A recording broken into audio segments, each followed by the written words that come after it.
வணக்கம். அன்பார்ந்த துவாரகா டிவி நேயர்களுக்கு உங்கள் ஜோதிடர் ஜெயம்எஸ் சந்திரமௌலியின் பதிவு. இப்போ நம்ம தினப்பலன் அப்படின்னு எடுக்கிறது லக்ன ரீதியாக பார்க்க இருக்கிறோம். ஏன்னா ராசி பலன் பார்த்து பார்த்து நம்ம பழக்கப்பட்டுட்டோம்.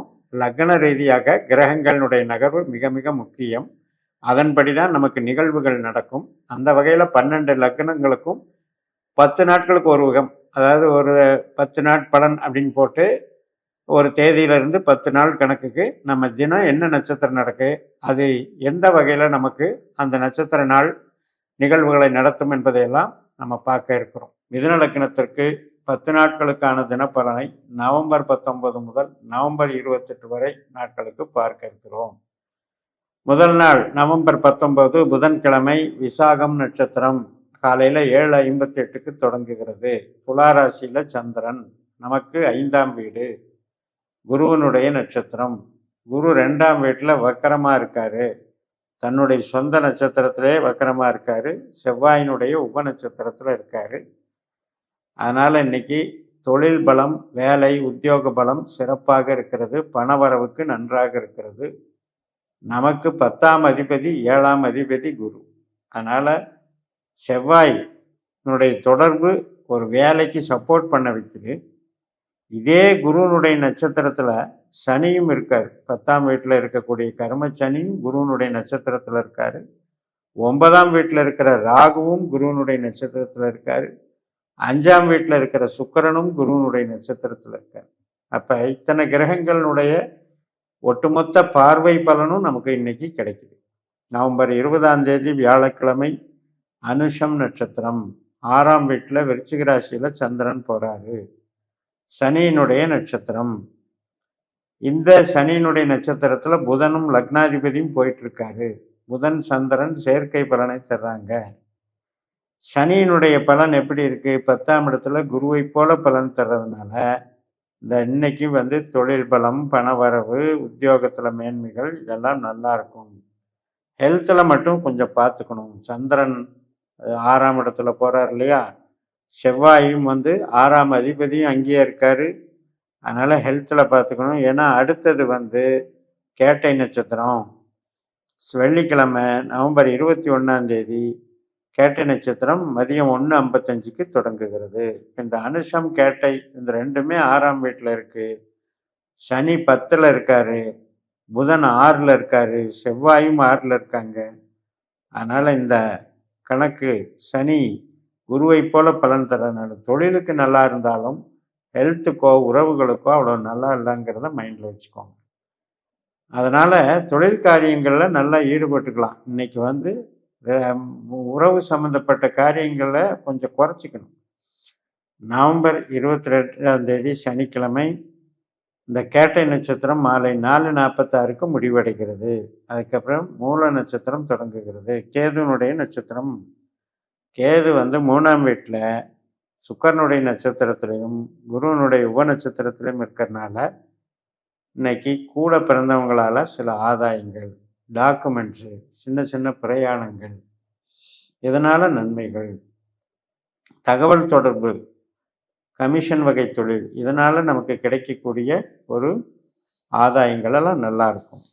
நவம்பர் 23ஆம் தேதி ஞாயிற்றுக்கிழமை மாலை இரவு 7:27 வரைக்கும் இந்த மூல நட்சத்திரம் தான். அதுக்கப்புறம் பூராட நட்சத்திரம். நவம்பர் 24 திங்கட்கிழமை முழுக்க முழுக்க பூராட நட்சத்திரம், சுக்கரனுடைய நட்சத்திரம். 7ஆம் வீட்டில் தனுசு ராசியில் சந்திரன். சுக்கிரன் நமக்கு 5ஆம் வீட்டில் இருக்காரு, தன்னுடைய சொந்த வீட்டில் துலா ராசியில் இருக்காரு. அதனால் குருவனுடைய பலனையும் சேர்த்து கொடுப்பாரு. கலை மூலமாக வருமானம். இப்போ ஷேர் மார்க்கெட்டில் போடுறவங்களுக்கு இன்றைக்கி கொஞ்சம் ஆதாயம் இருக்குது. குழந்தைகள் புகழ் பெறக்கூடிய நன்மைகள் நடக்கும். அது மட்டும் இல்லை, இப்போ நம்ம மூளை உழைப்பு சார்ந்த வேலை செய்கிறோம் அப்படின்னா இன்றைக்கி நமக்கு மிகப்பெரிய ஒரு டெவலப்மெண்ட்டு நன்றாக இருக்கும். இப்போ ஒரு கமிஷன் வகையில் பணம் வர்றது, ஒரு அன்பளிப்பாக கிடைக்குதுன்னா இன்றைக்கி கிடைக்கும். நவம்பர் 25ஆம் தேதி செவ்வாய்க்கிழமை உத்திராட நட்சத்திரம். இப்போ தான் கவனமாக இருக்கும். 8ஆம் வீட்டுக்கு சந்திரன் போயிடுறார். அப்போ மன தடுமாற்றம், வீண் பயம், உடல் அலைச்சல், எதிர்பாராத சில விஷயங்களில் கவனமாக இருக்கும். ஏன்னா உத்திராட நட்சத்திரத்துக்கு அதிபதியான சூரியன் வந்து 6ஆம் வீட்டில் இருக்கார். அதுவும் சனியினுடைய நட்சத்திரத்தில் இருக்கார்.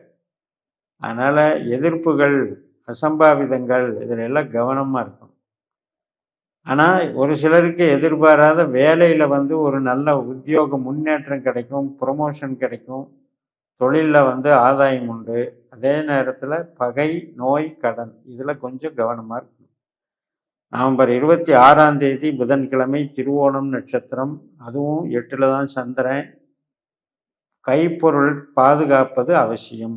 ஞாபக மறதியினால் மிஸ் பண்ணுறதோ அல்லது தேவையில்லாத திடீர் செலவுகளோ, திடீர் ஏதாவது ஒரு அசம்பாவித செய்திகள் வர்றதோ, அதன் மூலமாக நமக்கு ஏதாவது ஒரு அலைச்சல் ஏற்படுவதோ பார்த்துக்கணும். மெயினாக கோல்டு அட்டாக் பண்ணுறது, இன்ஃபெக்ஷன் ஆகிறது, இதெல்லாம் பார்த்துக்கணும்.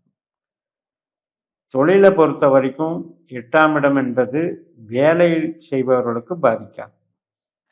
நவம்பர் 27 வியாழக்கிழமை அவிட்ட நட்சத்திரம், 2 பாதம் மகரத்தில் இருக்குது, 2 பாதம் கும்பத்தில் இருக்குது. மதியம் 2 மணி 6 நிமிஷத்துக்கு கும்பத்துக்கு சந்திரன் வந்துடுவார். அப்போ 8லிருந்து 9க்கு போயிடுறார். இன்றைய பலனை தருவது செவ்வாய். 6ஆம் வீட்டில் இருக்கிற செவ்வாய் புதனுடைய நட்சத்திரத்திலையும் சந்திரனுடைய உப நட்சத்திரத்திலையும் இருக்கும். மிகப்பெரிய நன்மை. ஏன்னா புதனுமே அங்கே தான் இருக்கிறார். புதன் வந்து வக்கரகதியில் இருக்கார். அவர் வந்து விருச்சிகத்திலிருந்து துலாத்தை நோக்கி திரும்புகிறார். எனிவே வந்து 6ஆம் இடம் என்பது வேலை சார்ந்த விஷயம். கொஞ்சம் ரிலாக்ஸாக வேலை பார்க்கறதுக்கு நமக்கு நன்மையை பண்ணும். செவ்வாய் கிரகம் என்பது ஒரு ஆதிக்கம் பெற்ற கிரகம். அதாவது வேகமாக செய்யக்கூடியது, கருவிகளை கொண்டு மிகவும் கனரகமாக சில விஷயங்களை ஈடுபடுவது. இப்போ கன்ஸ்ட்ரக்ஷன் ஒர்க்கு இதெல்லாமே செவ்வாய்க்காரகம் தான். கட்டடம், பெரிய பெரிய கட்டடங்கள். அந்த வகையில் உங்களுக்கு செவ்வாய் வந்து ஆதாயமாக இருந்தால் இன்றைக்கு வந்து ஒரு நல்ல தொழில் பலத்தை அனுபவிப்பீர்கள். நவம்பர் 28 வெள்ளிக்கிழமை சதயம் நட்சத்திரம், ராகுனுடைய நட்சத்திரம். இப்போ ராகு 9ஆம் வீட்டில் இருக்கார். சந்திரனும் 9ஆம் வீட்டில் தான் இருக்காங்க. சந்திரன் ராகு நட்சத்திரத்தில், ராகு குரு நட்சத்திரத்தில், குரு நமக்கு 2ஆம் வீட்டில் வக்கரகதியில் இருக்கு. அப்போ இந்த 9ஆம் இடம் அப்படின்னா சொல்லித்தர்றது, ஸ்மார்ட் ஒர்க்கு, போதனா மார்க்கம், இன்ஸ்டியூஷன் நடத்துறது, காலேஜு, இது மாதிரி சம்மந்தப்பட்டது, கமிஷன் வகை, கரஸ்பாண்டன்ஸ், கன்சல்டிங், படிப்புக்கு நல்லது, பூர்வீகம் சம்மந்தப்பட்ட இடம்.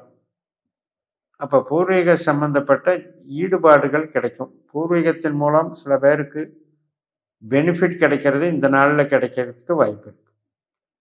ஏனென்றால் நமக்கு தனஸ்தானத்தில் இருக்கார் குரு. குருவும் குரு நட்சத்திரத்திலே இருக்கார். அதனால் இந்த ராகு குரு ஒரு அண்டர்ஸ்டாண்டிங் பண்ணுறாங்க. ஒரு பூர்வீகம் அல்லது நம்மளுடைய கல்வி அறிவு மூலமாக நமக்கு கிடைக்கக்கூடிய ஒரு ஆதாயத்தை இது வந்து சுட்டி காட்டுகிறது. இந்த 10 நாட்களில் நம்ம மெயினாக கவனத்தில் எடுக்க வேண்டிய விஷயம் என்ன அப்படின்னா, சூரியன் வந்து 6ஆம் வீட்டில் சனி நட்சத்திரத்தில் இருக்காருங்கிறத புரிஞ்சுக்கணும். அப்போ ஒரு தைரியமாக துணிச்சலாக செய்யக்கூடிய காரியங்களாக இருந்தாலும் மிக மிக கவனம் தேவை. எதிரிகள் சம்பந்தப்பட்ட விஷயங்கள்லையும் திடீரென்று ஏற்படக்கூடிய உடல் உபாதைகளிலும் கவனம் தேவை என்று சொல்லி நிறைவு செய்கிறேன். இந்த சேனலை சப்ஸ்கிரைப் பண்ணி ஷேர் பண்ணுங்கள். உங்கள் தனிப்பட்ட ஜாதக பலாபலன்களை என்னுடைய வாட்ஸ்அப் நம்பரில் தொடர்பு கொண்டு பலன் பெறுங்கள். உங்களிடமிருந்து விடைபெறுகிறேன். உங்கள் JMS. நன்றி, வணக்கம்.